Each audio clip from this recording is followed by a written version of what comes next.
Anda tidak sendiri, semua orang pasti mempunyai masalah. Hidup adalah ujian.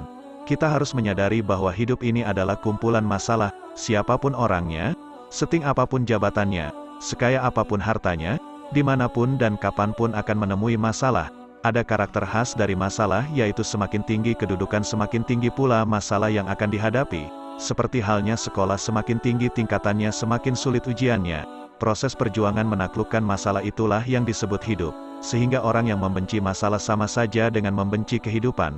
Hidup ini penuh dengan teka-teki. Kalau masa depan kita ketahui, tentu kita sudah tahu kemana harus pergi dan apa yang harus dilakukan. Bila kita melihat hidup ini sebagai rangkaian tantangan, maka setiap masalah yang dihadapi akan kita lihat sebagai kesempatan untuk berkembang. Sebaliknya, apabila kita membayangkan hidup sebagai suatu pertempuran yang harus dimenangkan, kita akan mengalami ketegangan. Karena bagi orang ini bahagia hanya bisa dicapai apabila kondisi yang dialaminya sesuai dengan apa yang diinginkan. Sudah kita ketahui bahwa hal itu sangatlah jarang terjadi. Setiap orang pernah mengalami saat-saat sulit dalam kehidupannya. Ada yang saat ini sedang kesulitan mencari pekerjaan. Ada yang sulit untuk mendapatkan jodoh. Ada yang usahanya sedang bangkrut. Ada yang sedang sakit dan banyak lagi kesulitan lain. Kesulitan ini membuat frustasi, stres, atau menjengkelkan kebanyakan orang yang hidupnya jauh dari Allah.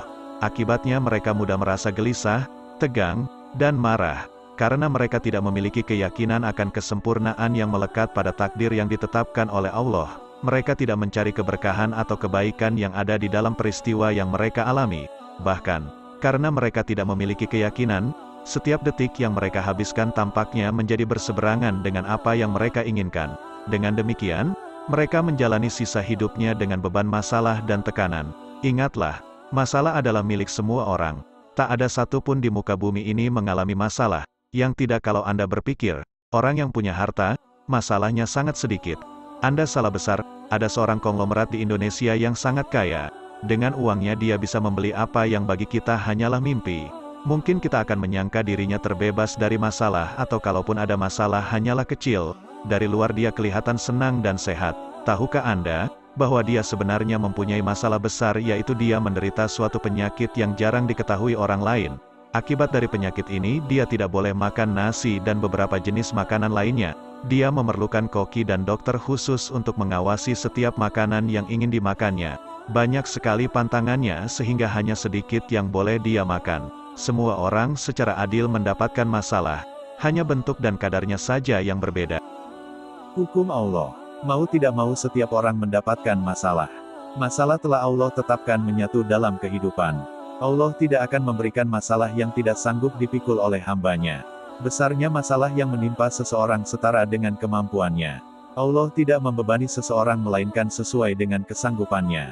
Ia mendapat pahala yang diusahakannya dan ia mendapat siksa yang dikerjakannya. Setiap orang pasti akan merasakan susah, muslim ataupun bukan. Hidup ini memang dibangun di atas berbagai kesulitan dan bahaya. Maka janganlah berkhayal bahwa Anda bisa terbebas dari kesusahan dan cobaan. Cobaan berbanding lurus dengan cita-cita. Semakin besar cita-cita semakin besar pula cobaannya. Cobaan memang bertentangan dengan angan-angan dan kesenangan. Seorang mukmin diberi ujian sebagai tempaan baginya, bukan siksaan. Terkadang cobaan itu ada dalam kesenangan, terkadang juga ada dalam kesusahan.